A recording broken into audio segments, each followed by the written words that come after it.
I was in Clinton, Great Meadows, Sing Sing, all maximum securities, all maximum security prisons, way upstate, in some towns that are essentially, a lot of racism is pervasive in those towns, and the prison is it's the only economic development in that town. So you got brother, cousins, aunts, and uncles working in the same prison.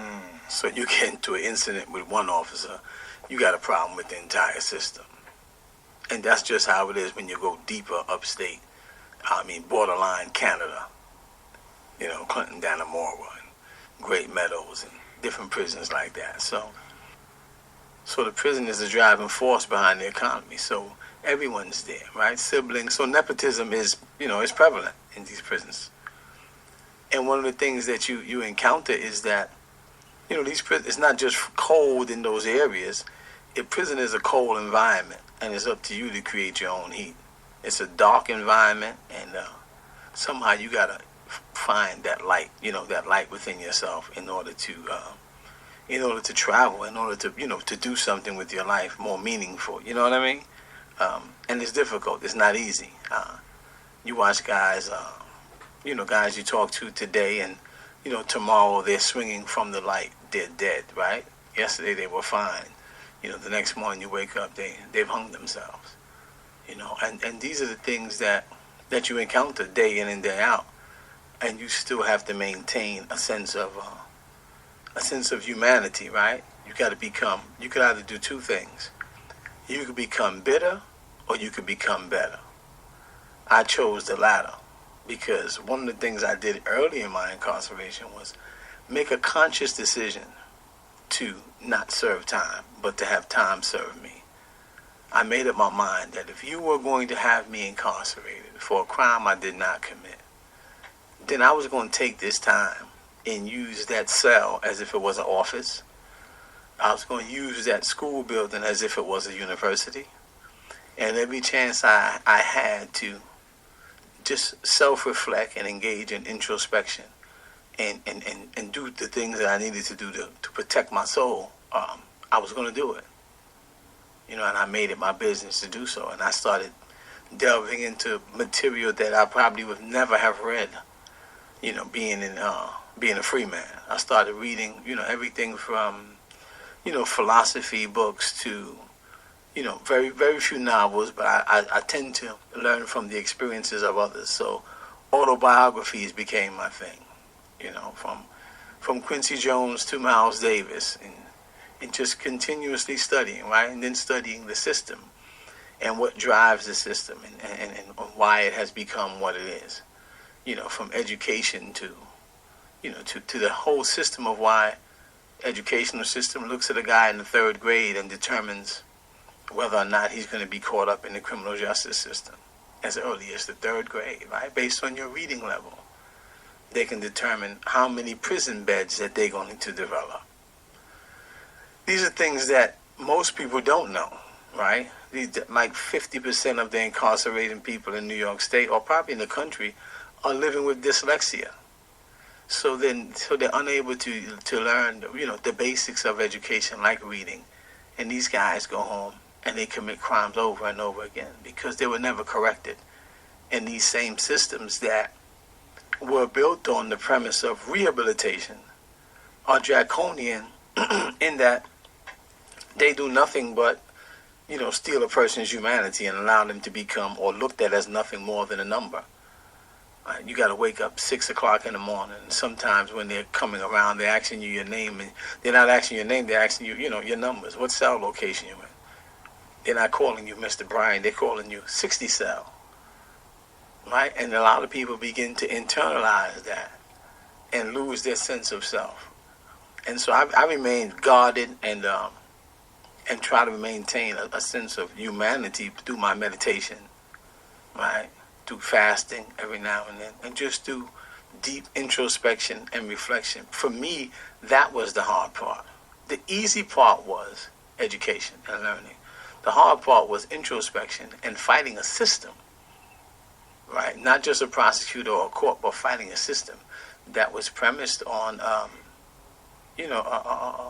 oppression, right? That was premised on, it's a business, a prison industrial complex. You got cheap labor. The 13th Amendment says you're allowed to be enslaved if you're convicted of a crime. You see? And so, in a system like that, you have to find a way. You got to find it within yourself to rise above the fray. Binary crime theory, kupana na kupokea, ifomo teme panzama, liboso ifongola. Eclipse d'essence, umwotsi mu bihaha, and then there was fire. Fire in the sky, fire in the sky, fire in the sky, fire in the sky, fire in the sky, fire in the sky, fire in the sky, fire in the sky.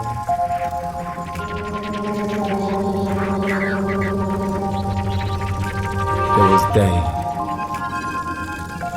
and then there was light.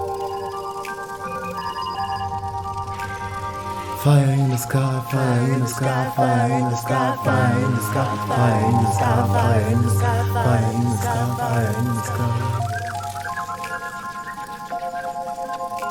Binary crime theory, kupana na kupokea, furie aveuglée par la colère.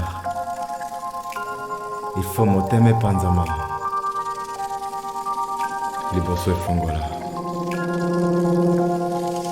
Ese ninde wandangira uyoboye igiterane cy'ibisate by'imitima imenetse.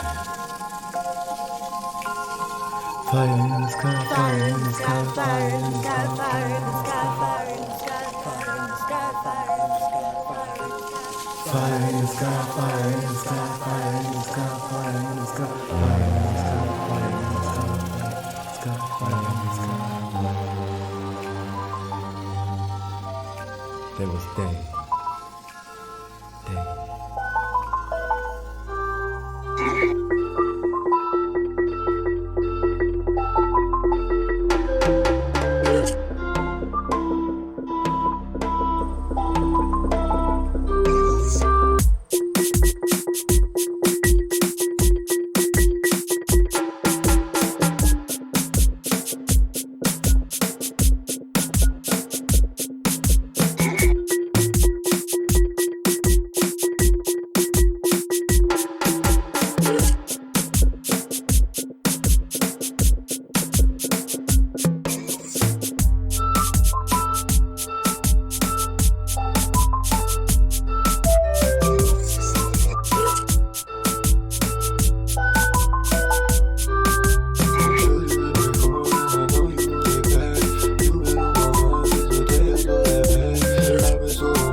sound a quantum event?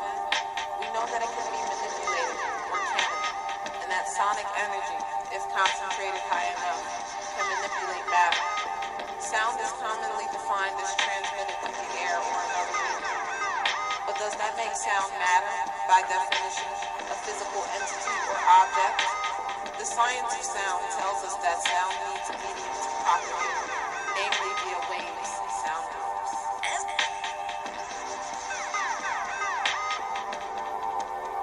Every sound.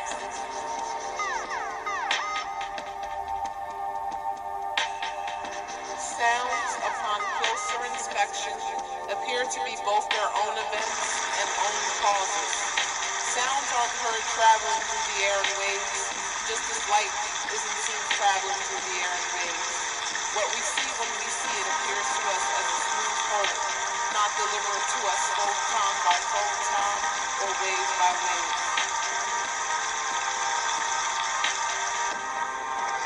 Light has a limiting speed, but that speed is universal. Because nothing can exceed the speed of light, light itself exists outside of any notion of speed, becoming the backdrop against which any speed in a knowable universe is measured. It then becomes a universal constant and defines its own speed. It is a circular definition, self-confirming and self-referencing. It is always non-local. Do we ever see light moving, or is it always here as soon as we blink?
Navutse rimwe nkamwe nje ndikigo ndebyaza bari nyenyeri nanazikoze imbona nje ndikingo menya ibizaza abasirikare baturiki polisi nayo turi mu ntoki nje ntacyo ndica uretse navutse ku munsi utazwi navutse ku munsi utazwi mw'ijoro nd'umwami mw'ijoro nd'umwami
processing information about what our current shape is and what the goal shape is. Now, how do I know this?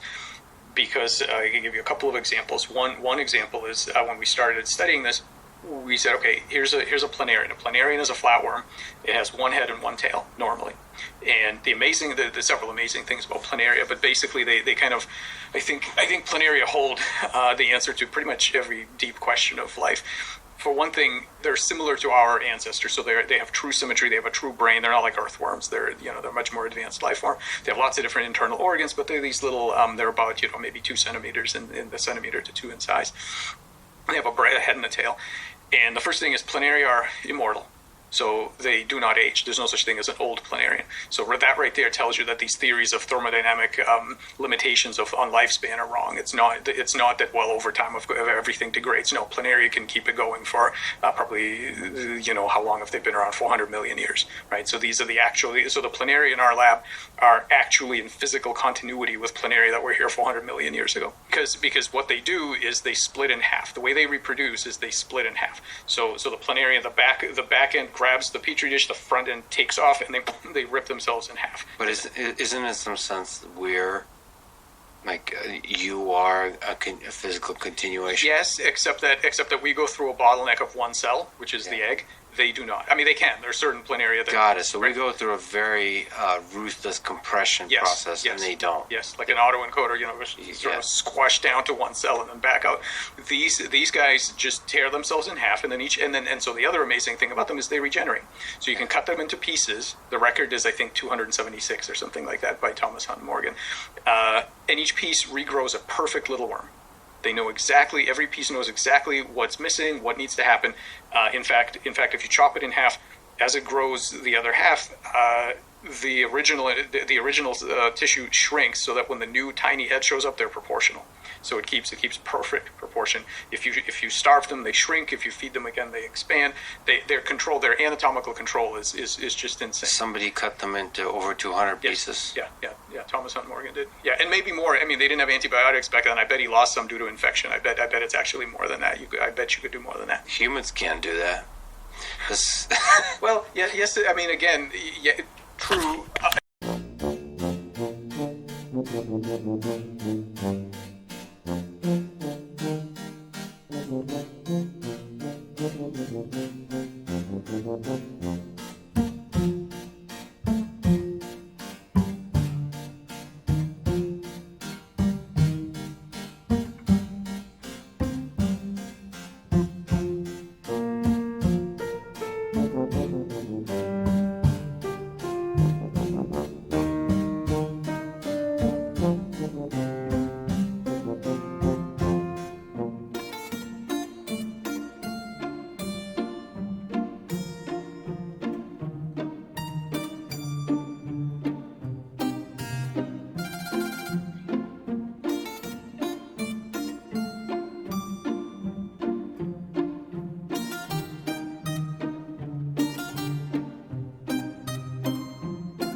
We're going to talk about infinity.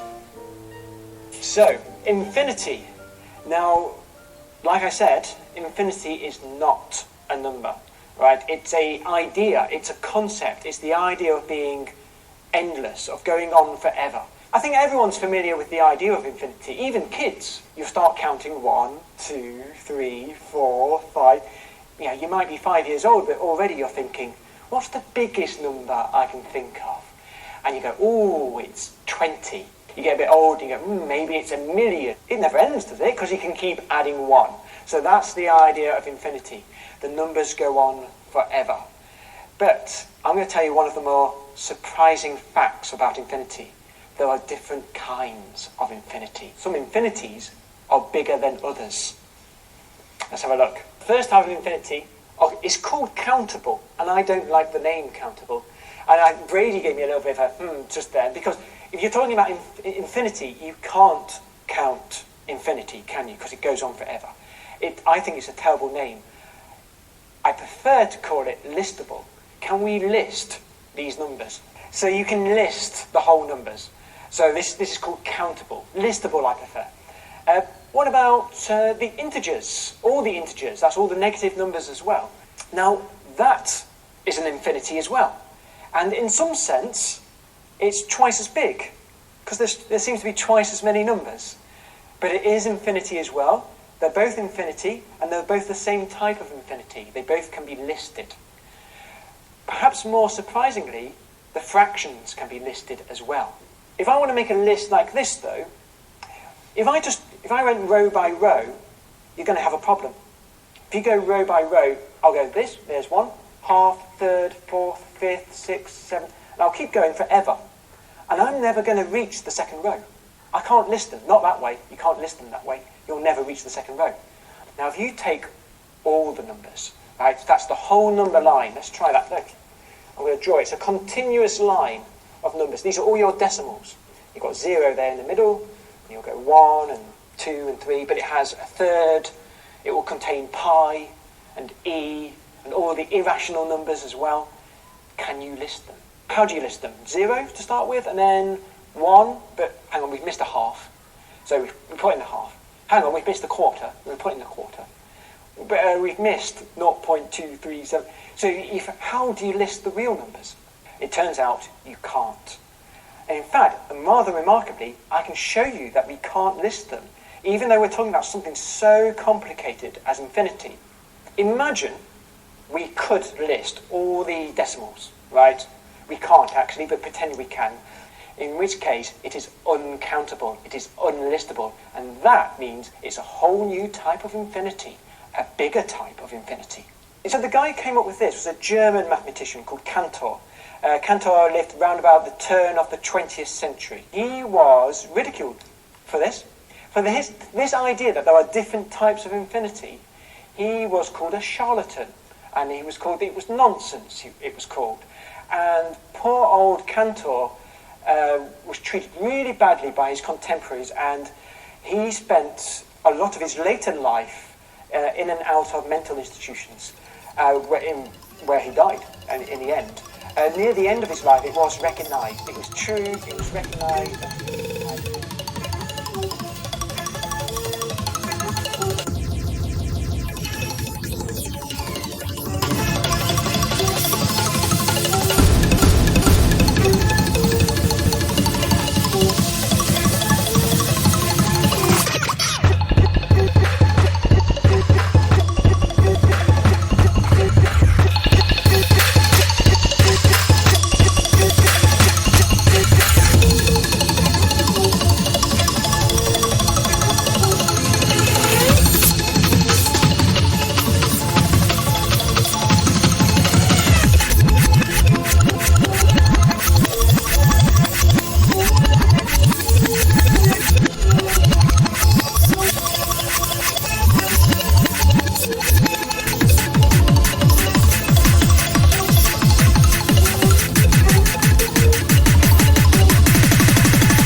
In an era defined by unprecedented technological advancement and ubiquitous connectivity, our ability to maintain focus and concentration has become increasingly challenged.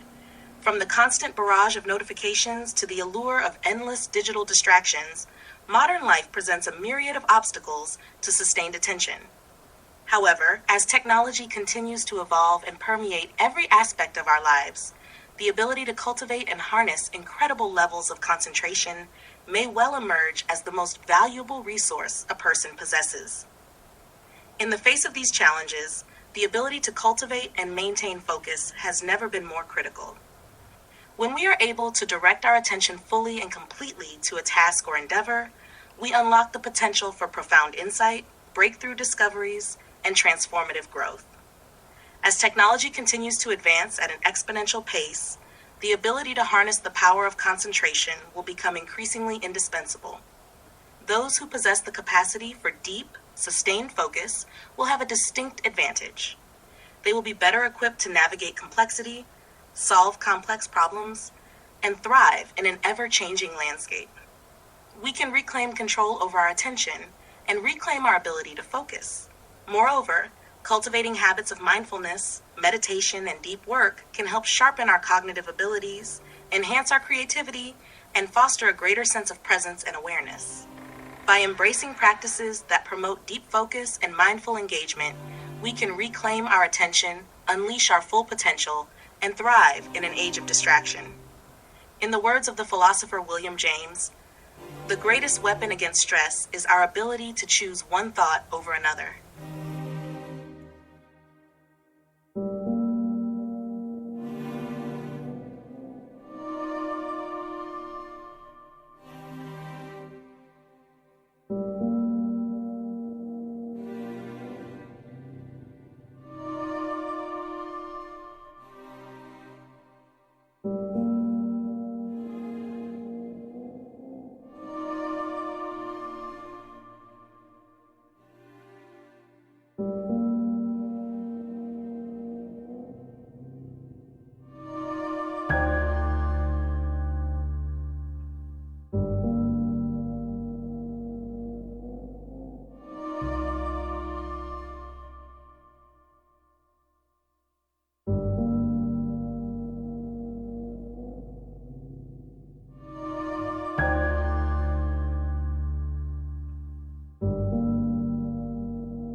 Thank